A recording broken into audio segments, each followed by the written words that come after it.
Okay, cool. So, okay, I think we've got everyone. So, good morning, everyone. If you don't know me, I'm Luna, and I come from China. I lived there for 26 years, and then I moved to Australia to study. So, basically, today I want to talk about China, which is my home country.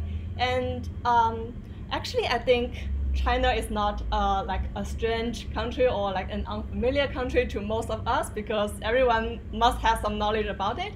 But I think like many people believe they know China well. For example, when I broke my elbow in Melbourne like last year, and I went to the GP and asked him like, how about my surgery? When can I get it done? And he checked with the hospital and saying, okay, she's an international student. We need to do fund checking, etc. So he's very disappointed at the medical system in Australia, right? And then when I was going out, he actually told me, this is crazy. This is almost like China. So I was literally shocked because it's nothing like China, right? And because in China, if you broke your arm, you go to emergency, you don't need to go to the hospital tomorrow again to get an appointment, etc. It's very quick. Everything in China is very quick. And it doesn't matter whether you are a foreigner or you are a Chinese citizen, it's just based on the capacity of the hospital, and you can go to different hospitals to check, right? So, but the actually at that time, I didn't reply anything. So I don't know what to reply basically, because I think Chinese people always tend to stay silent in the English-speaking world.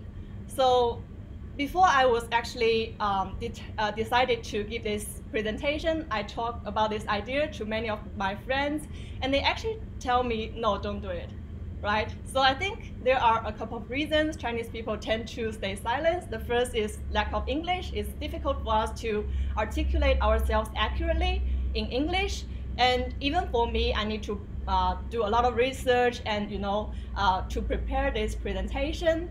And the other reason is that Chinese people traditionally just tend to stay away from conflicts and argument. We just want to keep everyone happy.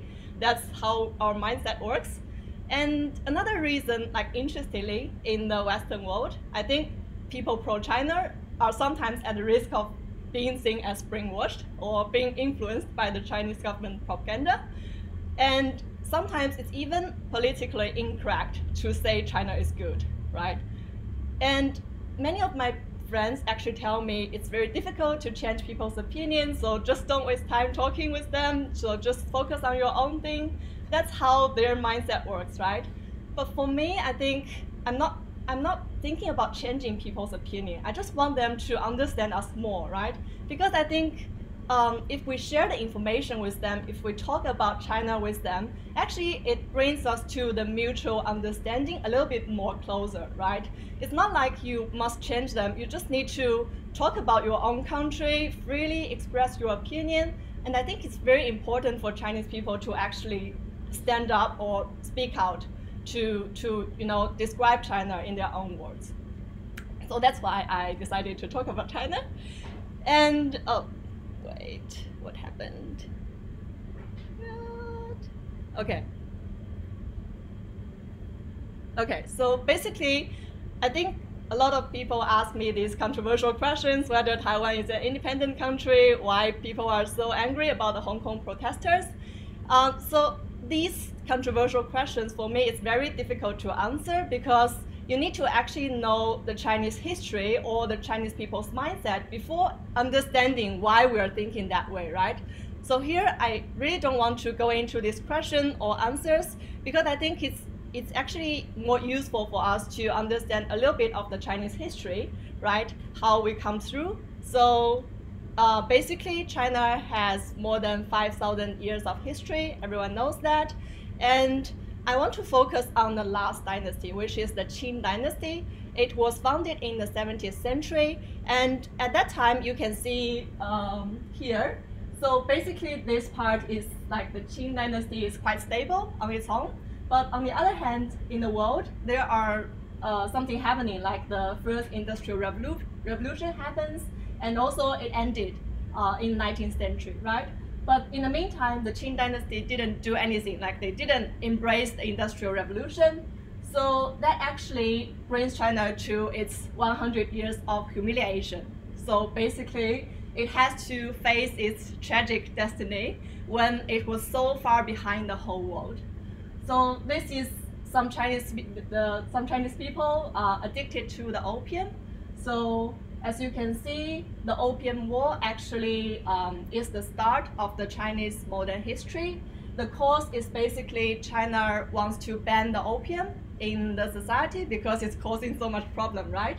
And at that time, China was exporting tea and silk, etc., to the British, and British is exporting the opium. So when China decided to ban that, the British government was very angry, right? They want to sell something to China. So that's why the war started, and basically China was defeated totally. As you can see, so many Chinese people died while only less than 100 British soldiers died, right? It's just because of we are so far behind them. And this is actually the start of the colonization in Hong Kong. So Hong Kong was under control of the British at that time because we lost the war, right? And Hong Kong was handed over to China in 1997. So after that, actually, when China was defeated so hardly, so completely, as you can imagine, all the other countries will see China as a weak country, right? They're like, okay, if China is so easy to defeat, why don't we just have a war with China and get some money? So basically, China had a lot of wars with foreign countries during that time, and it also missed the second industrial revolution, which is tragic. And each lost war basically means people are dying, and we need to pay gold to the foreign government, and we need to give our land to them. So this is what happens to a failed country. And basically, Chinese people cannot withstand this anymore, because if you imagine the government need to pay gold to a foreign government, it comes from people, right? The farmers, they need to work so hard and they don't have anything for their own, so this is tragic for them. As you can see, actually in the last dynasty, 10 million Chinese people just starved to death. They don't have anything to eat. Then Chinese people have to start thinking of this question: how we can save our own country, right? We don't want to be like this anymore. We are so angry about the government. We don't want to have it anymore. So now we have a lot of experiment at that time. Some people try to save the dynasty, but then we find, okay, it's no use. We might need to embrace capitalism. So at that time, as you can see, in the 20th century, the Republic of China is founded, and it's basically trying to say we want to learn from the West, we want to embrace democracy and science. So that's an experiment. And where is that slide? Okay. Yeah, so is it working or not? Okay, so I don't know what's happening, but maybe I'll try. Okay, I think it's working now. Yeah, so the First World War actually started 2 years after the first experiment started, right? So people in China are so happy because we are experimenting something. And the First World War, we didn't join. We are a neutral country, but we did join the final negotiation in France. So, but the result was very actually unfair to China, because there's some decision made about China's land, which is a province in the east. And the decision at that meeting was the land belongs to Japan. So as you can imagine, even the Republic of China think it's unfair, right? So it refused to sign the treaty because it's saying we can't just give it to them, right? So also, Chinese people have tried this experiment and they are a bit disappointed, right? Because why we are still being heard by the other countries, why they still don't accept us. So they become anti-imperialism, basically. And also at the similar time, as you can see, Russia has started the October Revolution, right? So Chinese people actually are thinking maybe there's another option, right? We don't know which is the best option, but maybe there's another option. That's why the Communist Party of China is founded, actually 2 years after the First World War.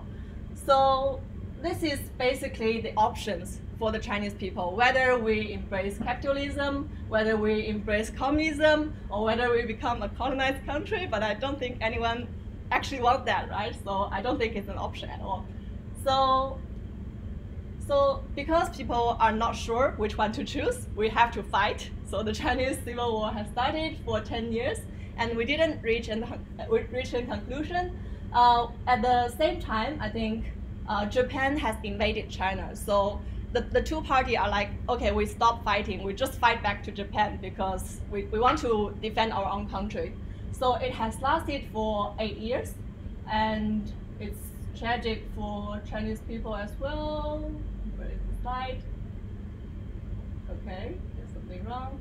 So 20 million Chinese people just died during that 8 years of war fighting with Japanese people. As you can see, there's no mercy to Chinese people at all. That's why we always want to fight for our independence. And then after that, we started to fight again internally because we still need to decide which party is right for us, right? So after 4 years, the Republic of China lost and the Communist Party won.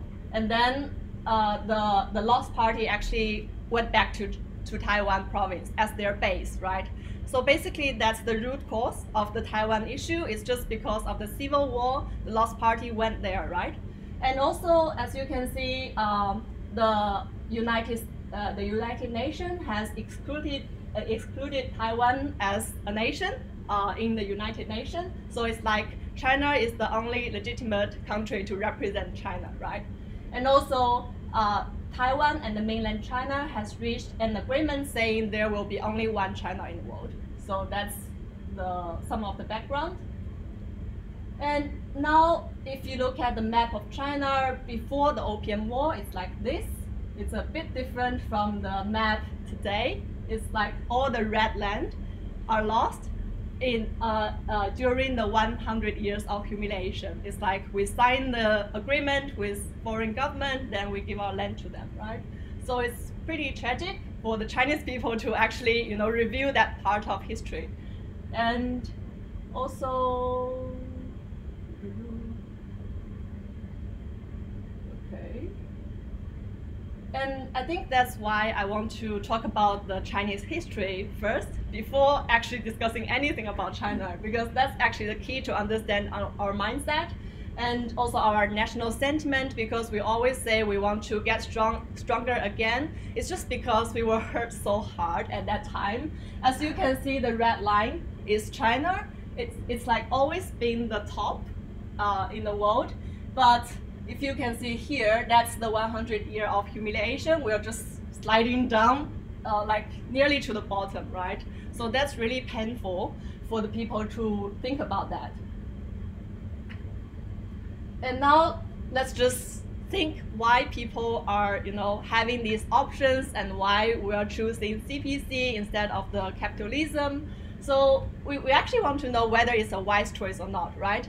At that time, the Chinese people are actually thinking which party can save us out of, the wars, out of poverty, which party can actually make people's life better. That's our objective, right? So if you look at the literacy rate of China, in about 30 years, it's improving for almost 32%. So it's like Chinese people are more educated in the last 30 years. And also, if you look at the annual income, we were just making $16 70 years ago, and now we are making 10,000 US dollars. But still, it's only the 45th in the world. That's why we're still a developing country, right? And you can see Australia is 14, so it's far ahead of China. And also, we are trying to improve our environment by planting more trees. The desert has become the Greenland in 70 years. And yeah, so basically, China has improved in different aspects. And also, we didn't miss the third industrial revolution, which is very good because we are actually chasing up. And also, we are very innovative in terms of 5G technologies. And this is just a to describe how Chinese people have experienced the dramatic social development in the last 80 years when the new China is founded. So this is my grandparents. Their generation basically just live in their own hometown and they can't read or write. They are living in poverty. They don't have food or water for a long time. And then like this is just the home. Like my grandparents are living there. When I was young, I also visit them just in this kind of situation, right? It's really poor. And for my parents, they also experienced poverty in their early age and they don't have any money. So my mother, she works very hard. She's a good student and she wants to get higher education, but my grandparents doesn't have the money to pay her tuition fee, right? So she has decided to become a teacher because if you study teaching, you don't need to pay anything. The government is like, we want to have more people doing teaching, so it's free. So it's actually good for her because she's now a university professor and she's teaching English as well. So I think Chinese people tend to think if you work hard, you can actually change your fate. So that's also something my mother has passed to me. And for my generation, yeah, so for me, I have been to more places than my parents. I went to Shanghai to get my education. I don't need to even think about my tuition because I never experienced poverty, right? So for my generation, we are very lucky. So I'd say it's like, even compared to our parents, we're very much luckier. And also, now, hopefully, Australia will be my fourth hometown. So we have the freedom of education and career choice. I've been to there, right?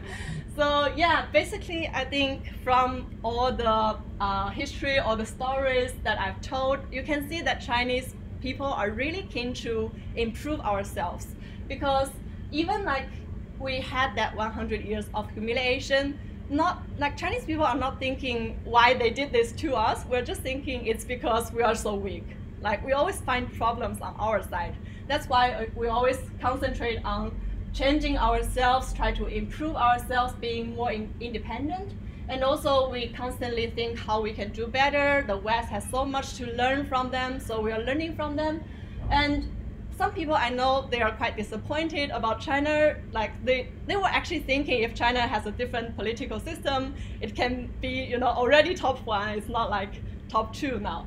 So people are disappointed because they think we should be perfect. I think that's why they criticize China much more than even the foreigners, because they are so eager to see China become stronger again. And you can see here is actually like in the recent 100 years, China is going up again. So people in China are experiencing this dramatic development. Yeah, and okay, I think I didn't miss any slides. Yeah, so that's basically my presentation about China. And to summarize it, I think the 100 years of humiliation is actually the key to understand us. And also, Chinese people have suffered a lot in that 100 years, so they are really wishing for a better life. And Chinese people usually work hard because they think working hard can change their life. And China has improved dramatically, but it still has a long way to go because it's just so many people in China. They are still living in poverty, so we still need to try to pull them out of the poverty. So that's our priority, to develop the economy. And finally, I think everyone in China wants peace. We don't want a third civil war because we are just having our best years in maybe the 4,000 years. We are having the best years of us right now. So we want to have a peaceful development. And yeah, that concludes my presentation. So these are the questions. How's your weekend? Do you think you have actually a better understanding of China after my presentation? And in your opinion, how can Australia help? That's good. So me, I'm going to, so basically my weekend was all about this presentation because I think it's really important for me to be well prepared. I actually recorded it 3 times and I shared it with my friends, like, what do you think, whether it's good or not, what can I improve on? So this is like my fourth version. And yeah, I'm so glad that you guys are supporting me, because some of my friends just suggest me to not do it. I'm like, why I can't talk about this? They're like, no, it's so risky, something like that. But I think it's not, right? It's like Chinese people always think too much. I'd say, like, we always criticize ourselves a lot, and whether the history you know is the actual history, whether they are going to challenge you about that. But I think it's good for me to just share it, right? It's no harm to share the information. I know if I'm wrong, then I will say I'm wrong, right? So yeah, I think it's a great step for me to actually step up and speak out. So thanks for you guys, because I feel really comfortable and also safe in this environment with all my friends, Aussie friends, and friends from other countries. And yeah, even during this research of the presentation, I actually prepared for more than a month, because I started to think how I can, relate the pieces together, and I draw the timeline as well. So I did have a better understanding of my own country as well during the research part. So it's also important for me. And in my opinion, basically, I think, as everyone said, Australia is militarily depending on the US, but economy depending on China, so it's kind of in between. It has to find the balance. But I think it's important for Australia to actually have its independent foreign policy, because if you look at China, it gained its independence and is actually acting on its own will now, because we don't need to actually think what the US would look at us. It's like we are independent, basically. So I think Australia should try to become more independent. Then you will be, making decisions based on the Australian people's interests, right? It's not about how the US will think about you. And also, I think for Chinese students, there's no Chinese students here, but I really want to encourage them to speak out a little bit more, because I feel I'm like standing alone trying to say China is not that bad, you should know more about China, but all my Chinese friends are like, they're trying to support me, but they're not doing it by themselves. But I think it's going to change maybe in the future. Yeah. So that's it. Thanks, everyone. Thank you. Okay.